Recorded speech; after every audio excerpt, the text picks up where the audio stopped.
Isang napakalungkot na balita po ang bumulaga sa atin ngayong Lunes ng umaga. Namatay na po ang veteranang aktres na si Jacqueline Jose sa edad na 59. Ayon po sa ulat, siya ay natagpuan na wala ng buhay sa loob ng kanyang tahanan sa Quezon City kahapon March 3. Sa hindi po nakakaalam, siya po ay huling napanood sa top rating serye ng ABS-CBN na FVJ Batang Quiapo. Hanggang sa ngayon po ay hindi pa malaman kung ano ba talaga ang sanhi ng pagkamatay niya. Nakakalungkot po na isa na namang dekalibreng aktres ang nalagas sa ating movie industry. Sa iyo, Miss Jacqueline Jose, rest in peace.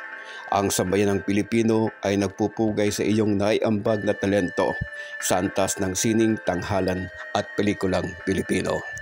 Bye po and see you on my next video. Have a good day ahead.